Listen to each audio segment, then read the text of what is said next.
Good morning, everyone, especially to our media partners. We are happy that CABSEC Carlo Nograles is joining us, and he is already here. Good morning, CABSEC Carlo. And of course, he is our main person as far as his Zero Hunger SDG or Sustainable Development Goal is concerned. I can see Yusek Rowena Guevara over there, and she is, of course, supervising our research and development agencies, including the Food and Nutrition Research Institute. Of course, the principal, shall we say, researchers and officials of the Food and Nutrition Research Institute. We have the officer in charge, Mil Gonzalez, Dr. Mil Gonzalez. We have the Deputy Director, Dr. Anthony Calibo, and we also have Dr. Mel AGDEPPA, who was project leader of this study, who, by the way, was also the project leader of our virgin coconut oil clinical trials in Santa Rosa, Laguna. So maybe I can now start discussing this this rapid nutrition assessment survey. It is rather long to describe the whole project, so there might be points where I have to pause a little. So upfront, the takeaway messages based on the rapid nutrition assessment survey results, or RNAS, could be the following. First, employment, food security, accessibility, access to health and nutrition programs for children, including pregnant women, are priority concerns during pandemics and disasters in areas covered by RNAS. Okay, next slide. These priority concerns may increase percentages of nutrition deficiencies, okay, or undernutrition. And this could lead to frequent illness that weaken the immune system, which in turn increases the susceptibility to COVID-19 and other viral infections. Resulting, of course, to tremendous medical costs, to lost opportunities, and economic drain. Thus, the DOST's call to action in terms of policy implication based on. Okay, next slide. As I was saying, the policy, the DOST call to action in terms of policy implication based on these results is that donations, government services, and benefits must be decentralized, okay, from the highly urbanized cities, and should be extended equitably to the provinces with less resources or with minimal or no benefactors.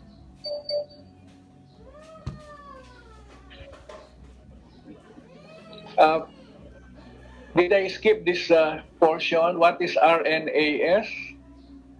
The Department of Science and Technology's Food and Nutrition Research Institute, or DOST FNRI, actually regularly conducts national nutrition surveys. The expanded National Nutrition Survey was not completed because field researchers deployed all over the country were pulled out on March 16, 2020 due to the COVID-19 pandemic. Nagsimula na po yung ating community quarantine, and therefore our survey personnel or researchers, okay, were not able to go to the places where they are assigned. Okay, so next slide, please. Okay, so the Rapid Nutrition Assessment Survey was conducted as some kind of a solution to that problem.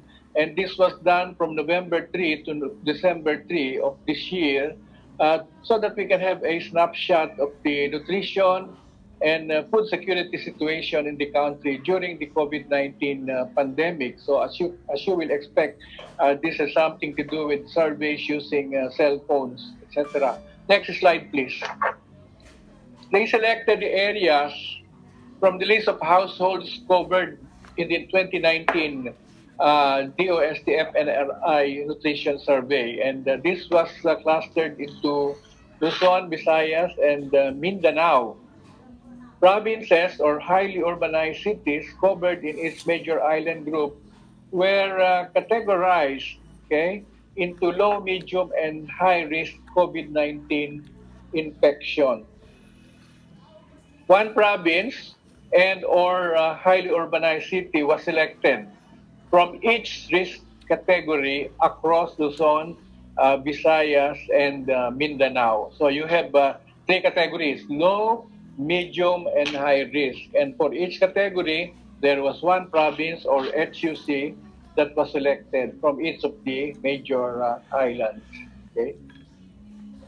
Now, what areas were covered by the RNAS and who are the respondents? As you can see in the table, uh, you have uh, you have the high risk areas in Luzon identified at the time where Parañaque and in Visayas we had Lapu-Lapu City. Pateros was also a high risk city in Luzon at that time. And you will notice that there is no high risk city in Mindanao at that time. And then we have the moderate risk. Okay, in Luzon, we had the province of Pangasinan, the province of Southern Leyte in the Visayas, and the province and the city of Zamboanga in Mindanao. The figures are shown here. And then we had the low risk cities or provinces, Angeles City in Luzon, Guimaras in the Visayas, and South Cotabato in Mindanao. So you will notice the numbers in the high risk category. There were 1,333 households that were covered. In the moderate category, there were 2,413, and in the low risk category, there were 1,971, bringing a total to about 5,943 households. Okay, and however, the response rate was 96.2%. So there were only 5,717 who responded. Next slide, please. Now, how many individuals were covered? Okay, there were 7,240 individuals covered, of whom 10.9% were children. Okay, meaning to say from 0 to 23 months old. 27.6% were preschool children. And then 59.5% were school-age children.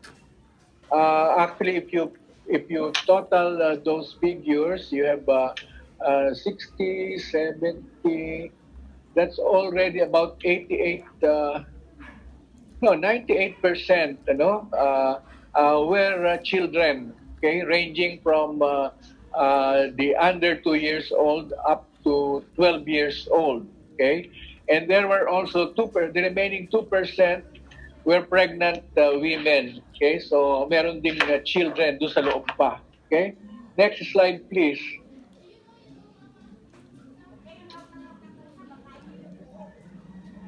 It says here, among the major findings, 16.7% or almost 2 out of 10 of household heads lost jobs, and this was at the highest.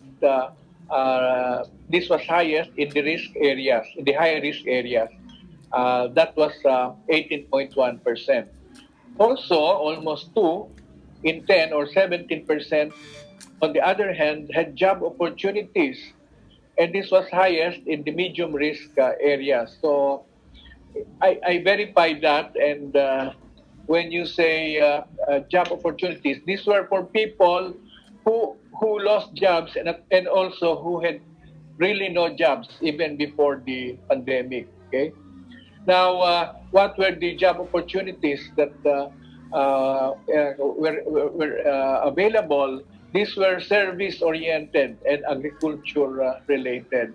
So we, of course, understand that manufacturing level was reduced. Okay, so there were really practically no job opportunities in manufacturing. Very, very little, except perhaps when construction.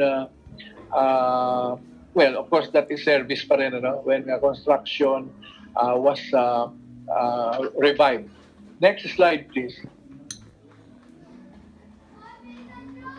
Now, so that previous slide was implications on employment, which has, of course, impact, okay, on the food security aspects. Now, here are the findings on food security. It says here 62.1% of the surveyed household experienced moderate or severe food insecurity. Okay? Food insecurity was higher in the low and moderate risk areas than in the high risk areas. And food insecurity peaked between March and April during the enhanced community quarantine. So take note, the food insecurity was higher in low and moderate risk areas. And I suspect that these low and moderate risk areas are those in the provinces that really are relatively less developed, and there are less opportunities for jobs. Next slide, please. Still on food security, impact on food insecurity, okay, of the pandemic was highest, okay, in 74.7% of the households with children and 80.8% households with pregnant members than in household without such members. Okay, so yung insecurity ay relatively nandun sa level na may mga bata, may mga anak na maliliit pa. Okay, o kaya ay may mga pregnant mothers. Next slide, please. Now, the top coping strategies, as revealed from the Rapid Nutrition Assessment Survey, to avail of food, okay, that were adopted by those that are food insecure families included purchased food on credit. Okay, so mabuti at merong nakukuhanan on credit. So this was 71.8%. Borrowed food from relatives or neighbors, 66.3%. Mataas din po, 66.3%. And barter, 30.2%. This was already giving up some of their belongings, in exchange for food. Also, adults took in limited amount of food to give way to children. Okay, 21.1% as a coping mechanism. Okay, so you can see, pagdating na kasi doon sa wala ka ng credit at wala ka ng mahiraman, ando na, pupunta ka na siguro doon sa barter of your belongings, and then of course, limited amount na doon sa mga adults. Next slide, please. Still on major findings, the following intervention programs were availed of our respondents. Okay, 96.6% received food assistance or the ayuda from the LGUs and other private and or non-government organizations, of which about half or 48.9% received this ayuda 2 to 3 times. Okay. Next slide, please. There was an increased frequency of ayuda noted in high-risk areas, of which 51.7% of surveyed households received it 4 to 7 times. Okay, when we showed earlier the highly urbanized cities and the provinces in the high-risk areas, of course, many of them are in the urban areas also. And so the ayuda was given, okay, uh, almost 4 to 7 times, received by the households. Only 2 to 3 times of ayuda were received by 57.6% of respondents in low-risk areas and 51.2% by medium-risk areas. Next slide, please. About 56.4% of respondents in high-risk areas, this is now on the cash, received cash assistance 2 times. And in low-risk areas, 78.2% of surveyed households received cash assistance only once. Okay? I suspect here that in the high-risk areas, ito yung mga densely populated areas, pero mataas ang income level ng LGU. Okay? Next slide, please. Now, access to basic nutrition and health services were affected by COVID-19, as indicated by significant reduction in the participation on the following programs. So, these are actually, most of these are actually DOH programs. Operation Timbang, okay, the participation was reduced by 51.1%. In terms of vitamin A supplementation, there was a reduction by 54.9%, deworming 35.3%, and supplementary feeding 11.9%. So at least doon sa supplementary feeding, relatively maliit lang ang reduction in participation. Next slide, please.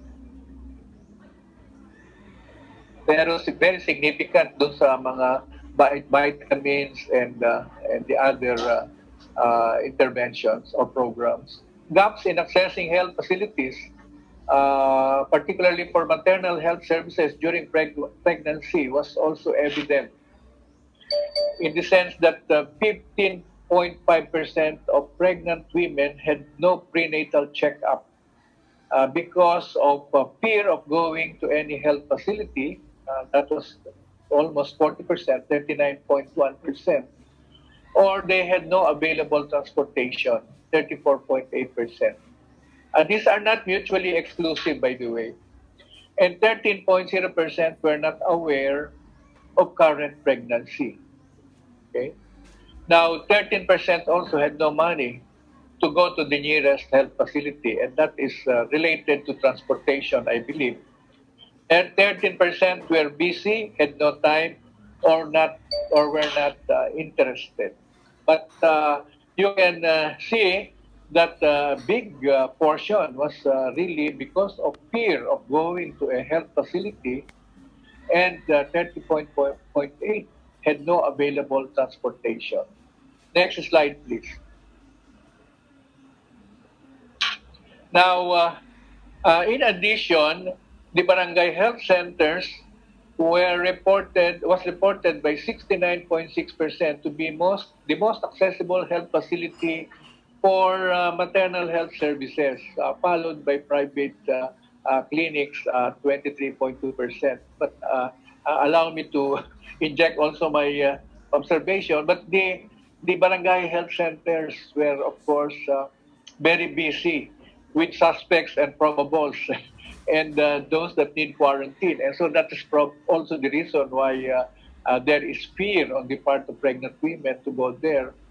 And 14.2% of pregnant women did not take vitamins and mineral supplements. And this is, of course, attributable to reduction or loss of income also.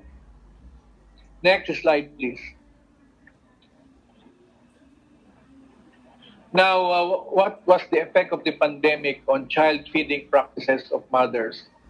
Uh, Actually, it was noted that COVID-19 did not drastically affect breastfeeding practices because still almost 6 out of 10 or 59.7% of children below 2 years old were currently breastfed during the COVID-19 pandemic.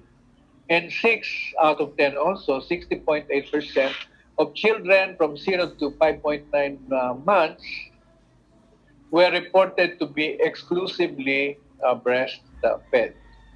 Okay. Next slide, please. Now, what are the sources of information on breastfeeding and complementary feeding? The respondents said that 67.1%, okay, of the sources of information on this are from the healthcare facilities. 25.9% said it was from TV, and 22.8% responded that it was social media. 13.9% responded that it was printed materials, and 7.6% what was that? Responded. Okay, this was through radio. And again, we will observe here that these are not mutually exclusive. In other words, a respondent can check more than one. Next slide, please. Knowledge level of mothers on child stunting. Okay, because this is a big problem that we have as a country. There is a high percentage of child stunting, attributable, of course, mostly because of malnutrition. It says here that 19.7% of mothers interviewed from the food insecure families perceive their children to be stunted or short. Okay, while 8 out of 10 or 80% reported their children are not getting taller, hindi tumatangkad. Uh, I don't know whether these are mutually exclusive. If these are mutually exclusive, this is almost 100%. But maybe not. Okay, maybe it will be explained later. But you can see that 80% reported that their children are not getting taller, hindi tumatangkad. Okay. I actually, when bringing up my children, I also was worried at some point. Okay, in at least one of my sons not getting taller. So I brought him to Dr. Perla Santos Ocampo, the late Perla, and she told me, because he was at that time 12 years old, I think, he said, give him one more summer and then come back to me if he's still not getting taller. Well, he got taller after that. Anyway, so they observed that they are not getting taller. Next slide, please. Okay, still on child stunting, 23.4% reported their children has lost weight. That's very high. 67.7% said their children are stunted due to inadequate food intake. So that is already an acceptance. Ano? Wala nang denial dito. They said that their children are stunted.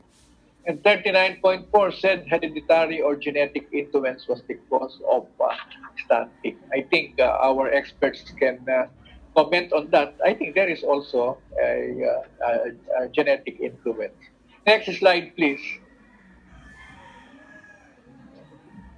Now, employment, food security, food accessibility, access to health and nutrition programs for children, including pregnant women, are priority concerns during the pandemics and disasters in areas covered by the Rapid Nutrition Assessment Survey. So, next slide, please. These were the contents of what we have reported. And these priority concerns may increase percentages of nutrient deficiencies and undernutrition, which could lead to frequent illness that weaken the immune system, which in turn increase susceptibility to COVID-19 and other infections, resulting to tremendous medical costs, lost opportunities, and economic drain. Not to mention, well, maybe that's included in lost opportunities, okay? Because when the children, of course, suffer from these weaknesses, frequent illnesses, that will have an effect on their productivity later on. Next slide, please. So, the call to action, and this is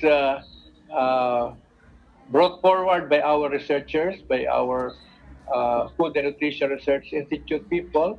It says here, donations, government services, and benefits must be decentralized from the highly urbanized cities and extended equitably to provinces with less resources and minimal or no benefactors. Okay, uh, so my own conclusion is with or without COVID-19, malnutrition is still very high in areas where you have high poverty level.